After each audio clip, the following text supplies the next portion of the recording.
Hi అండి, welcome to Anjali cooking. ఇవాల్టి వీడియోలో మైదా పిండి లేకుండా హెల్తీగా గోధుమ పిండితో చల్ల పునుగులు ఎలా చేయాలో, అలాగే ఈ పునుగుల్లోకి అదిరిపోయే టమాటా చట్నీ ఎలా చేయాలో ఈ వీడియోలో చూసేద్దాం రండి. ఫస్ట్ ఒక మిక్సింగ్ బౌల్లో 2 కప్పులు గోధుమ పిండి వేసుకోవాలి. అలాగే 1 కప్పు పెరుగు వేసుకోవాలి. పెరుగు గడ్డలు లేకుండా బాగా చిలికేసి వేసుకోండి. దీన్ని ఒకసారి బాగా కలపండి.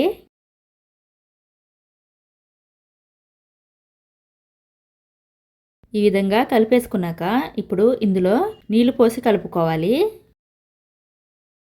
నీళ్లు ఒక్కసారే పోసేయకండి, పిండి బాగా లూజ్ అయిపోతుంది.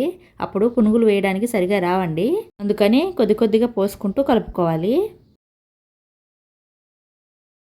ఇప్పుడు ఇందులో 1 టేబుల్ స్పూన్ బొంబాయి రవ్వ, అలాగే 1 టీ స్పూన్ ఉప్పు వేసుకోవాలి. దీన్ని బాగా కలపండి. ఇలా కలిపిన తర్వాత ఈ వీడియోలో చూపిస్తున్న విధంగా పిండిని బాగా బీట్ చేసుకోవాలి. ఇలా ఎందుకు చేసుకోవాలంటే పునుగులు ఫ్లఫీగా బాగా వస్తాయండి. అందుకని ఖచ్చితంగా ఈ విధంగా బీట్ చేసుకోవాలి.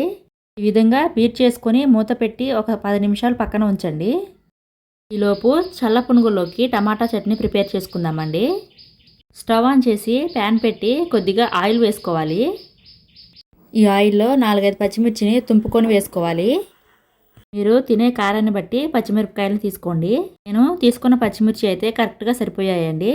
ఇప్పుడు వీటిని మిక్సీ జార్లోకి తీసుకోండి. మళ్ళీ ఇదే ప్యాన్లో 6 చిన్న టమాటాలని ఇలా కట్ చేసుకొని వేసుకుంటున్నాను. మీరు పెద్దవైతే 4, చిన్నవైతే 6 టమాటాలు తీసుకోండి. తర్వాత ఇందులో 5 లేదా 6 వెల్లుల్లి రెబ్బలు, అలాగే 1 ఇంచు అల్లం వేసి ఫ్రై చేసుకోండి. అలాగే కొద్దిగా కొత్తిమీర కూడా కట్ చేసి వేసుకోవాలి. అలాగే 1 టీ స్పూన్ జీలకర్ర కూడా వేసుకోవాలి.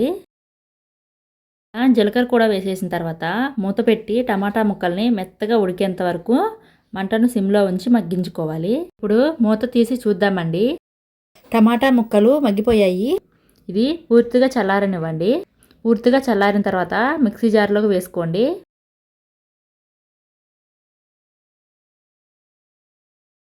అలాగే మీ రుచికి తగినంత ఉప్పు కూడా వేసుకోవాలి. ఉప్పు కూడా వేసేసాక మెత్తగా గ్రైండ్ చేసుకొని ఇలా ఒక గిన్నెలోకి తీసుకొని పక్కన ఉంచండి.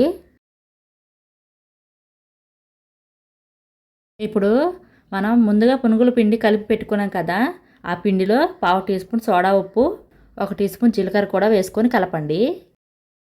సోడా ఉప్పు ముందుగా వేసుకోవద్దండి.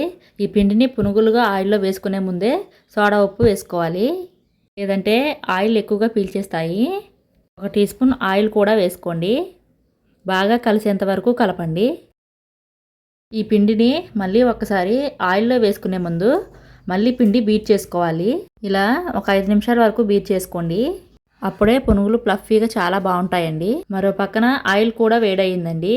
ఈ పిండి కొద్ది కొద్దిగా తీసుకుంటూ ఆయిల్లో వేసుకోండి. ఫ్లేమ్ను మీడియం ఫ్లేమ్లో ఉంచి ఫ్రై చేసుకోవాలి. ప్యాన్లోకి మరీ ఓవర్గా వేసేయకుండా ప్యాన్లోకి ఎన్నైతే సరిపోతాయో అన్నీ వేసుకోండి. అప్పుడే మంచిగా ఫ్రై అయిపోతాయండి. గరిటెతో కదుపుతూ ఈవెన్గా పునుగుల్ని ఫ్రై చేసుకోండి. చూడండి, బాగా ఫ్రై అయిపోయాయండి. వీటిని ఒక ప్లేట్లోకి తీసుకోండి. అంతే అండి, చల్ల పునుగుల్లోకి కాంబినేషన్గా టమాటా చట్నీ రెడీ అయిపోయింది. ఈ రెండింటి కాంబినేషన్ సూపర్గా ఉంటుంది. మీరు కూడా తప్పకుండా ట్రై చేయండి. ఈ వీడియో నచ్చితే ఇలాంటి మరెన్నో రెసిపీస్ కోసం అంజలి కుకింగ్ ఛానల్ను లైక్ చేయండి, షేర్ చేయండి, సబ్స్క్రైబ్ చేయండి. Thank you for watching.